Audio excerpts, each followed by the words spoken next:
Dolphins, like I said, lost 3 straight. Is it officially time to panic, Joy, or are the Dolphins in trouble? Yeah, they're in trouble. Yes, they are in trouble. Listen, I've seen the Dolphins do this before. Watched it many times. Told you, you're not sneaking out. Right? You are culpable in this. You lose 3 in a row, particularly the worst loss of them all, obviously, to the Chargers, because you beat Buffalo earlier this year. So you could have spared that loss in Buffalo if you lost to the Chargers. But the Chargers are in the wild card race with you and now hold a tiebreaker. You can't lose that way. It's too far in the season for moral victories. I don't want to hear about that. You can't have Tua in the MVP conversation, Tyreek in the MVP conversation. Talk about how Mike McDaniels is coach of the year and all of this entire turnaround of the culture of the organization, and now be at the point where you're essentially playing for your playoff life through the last 3 games of the season. I realize it's not over, but depending on what your expectations were for the Dolphins this season, which we have been talking about them for most of the season as legit contenders to go to the Super Bowl. I have a friend who booked a hotel room in Arizona in preparation for this. Obviously refundable. But the point is, what based off of what your expectations for the Miami Dolphins were this season, that should determine your level of panic. And if you were in the boat, which most of us were, that they are certainly in contention in the playoffs for the AFC East title and to make a run, then this is a disappointing stretch. And it was my fear. I had no doubt they were capable of playing well in Buffalo. I was the one on the island saying, like, they're capable of winning this game. You're a good team. This is a team you play every single year. You played in the cold before. Buffalo will also be playing in the cold. You won't have, the only disadvantage you'll have is that they'll be throwing snowballs at your head as opposed to the Buffalo Bills. So go win the game. And they weren't capable of doing it. And now you have to be great. You don't have a margin of error for the rest of the season. I understand you can lose the Green Bay game, but you're not in the business of losing games anymore, which is a very scary place to be in. Yeah, I don't think they're in trouble because we talked about it last week how, like, when they go into this game, they can't get beat down. They must battle and compete. Win or lose, they must battle or compete. And I think they went into this game, and that's exactly what they did. If they lost really bad, then I will be terrified for them for the rest of the way because it's really hard to take an L that bad and try to bounce back for it. Because even if you lose like this, it still gives you hope. For example, I look at the Detroit Lions.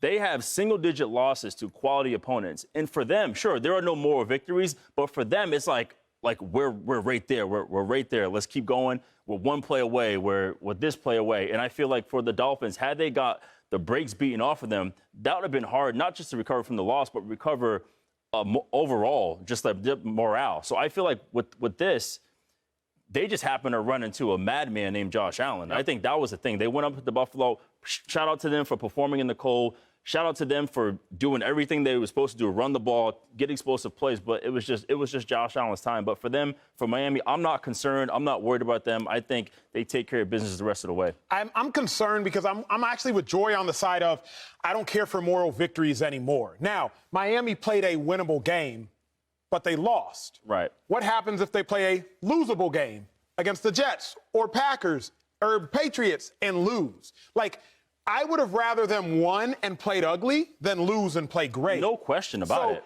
I love your take as it pertains to the Detroit Lions. That's incredibly accurate. The Detroit Lions have held on to hope for the last year and a half because they have shown fight and shown promise. But what might happen to Detroit might happen to Miami.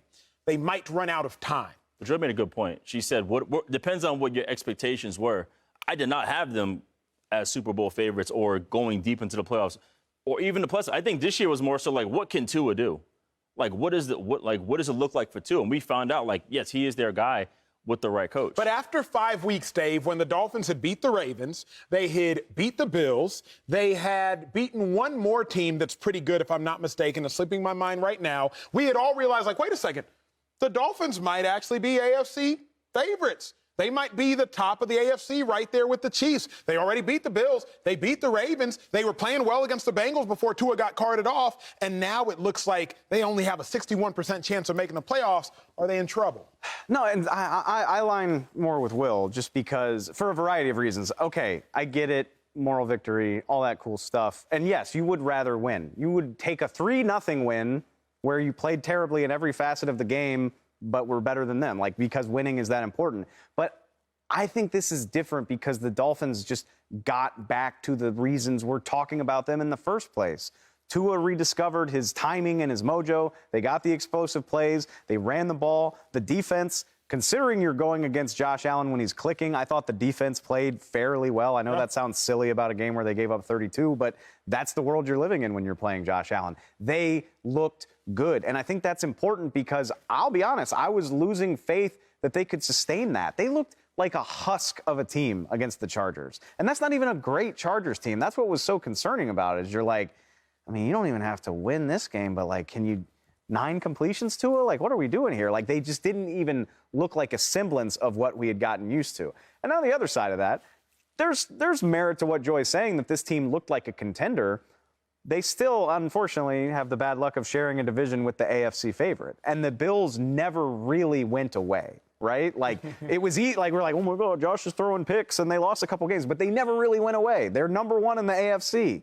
They're probably going to have the bye. So is that the Dolphins' fault? I mean, I think it's just bad luck of what division you play in. I mean, but that's been the story with the Dolphins forever. First it was Tom Brady, now it's Josh Allen. Like, if you're really taking a step up, if you're really a contender, you have to beat them.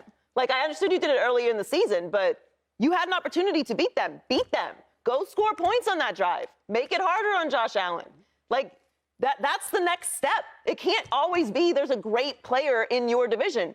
There will likely always be a great player in your division. Okay, but to go back to Will's point, like, the next step for the Dolphins is getting to the playoffs. And I think they're going to. If they play like they played in Buffalo, they're going to win at least 2, if not all 3 of their games. They got Packers, Jets, Patriots. Those teams are competing to make it into the playoffs. Their seasons aren't dead. If the Dolphins play like they played against the Bills, they should win those games. Like, the Patriots, we talk about the Patriots all the time. Like, they are relevant in record only. Like, nothing about that team should scare a team that can do what the Dolphins can do. The Jets have a nice defense. Tua is 4-0 versus Bill Belichick. Yes, I mean, yes. Of but course. These are divisional matchups that we all know can go either way, right? Yeah. And they're all playing for something. It's not like these teams are mailing it in. My question with the Dolphins, again, comes back down to expectations. You must make the playoffs this year. They need to. It is inexcusable not to make the playoffs this year. This is not a moral year. This is not a growth year. This is not a rebuilding year. You did everything you could possibly do to shore up this team, and you fired a coach that had back-to-back winning seasons. Whatever you think of Brian Flores, those facts remain in place. Tua is obviously better this year, but what was all that for if you missed the playoffs? Okay. So that's why it's nice that they played a competitive game against the Bills. I, for one, am not surprised because I was the only one who said that they could do it. True. But you still lost. So there's no little asterisk at the end that was like, but they were there in the end. Don't you feel better about them making the playoffs today than you did after the Chargers game? Oh, boy. Here we go. This has been my life. Now, let me ask you before we head out, though, Joy. Are the Dolphins not a prisoner of their own success? Why do I say that? Think about the 10 first-year head coaches that are in this season right now. Dennis Allen and the Saints. Doesn't look like they're making the playoffs. Brian Daboll, they're still trying to fight and hold on for dear life. Matt Eberflus and the Bears, they're not making the playoffs. You got Josh McDaniels and the Raiders. Don't look like they're making the playoffs. You got whatever the heck is going on with the Colts and Jeff Saturday. You got Doug Peterson. Doesn't look like he's making the playoffs. You got Kevin O'Connell with the Vikings. They're making the playoffs. Mike McDaniel. They should make the playoffs. Like, are the Dolphins not a prisoner of their own success? Because all the other first-year head coaches, Nathaniel Hackett, they're kind of struggling. So the Dolphins are ahead of the curve, are they not? Sure. Moral victories again. You have to make the playoffs. I still think they will. But you asked me if they're in trouble, if I was concerned. First of all, they are in trouble. It's in their hands now. They have. There's nothing that's been solved. Like, they're not in the clear. Like, they must win these games. Must. No room for error. You don't have that anymore. There was a point in this season where you were the top dog. So now you have to go out and do that. You have to. I still think it's growth. I think this is a growth season. If they make the playoffs, cool. If they don't, I'm not panicking at all. It's inexcusable not to make the playoffs. It would hurt to not make it. It would hurt if they didn't, but the fact, again, Mike McDaniel's not getting fired. Tua is still the franchise quarterback, but it is inexcusable this year with all the talent that they had, the opportunities that they had, the record that they had. You know what's messing it up is like that what's messing it up is that the Jets are playing good football. That's what's messing it up.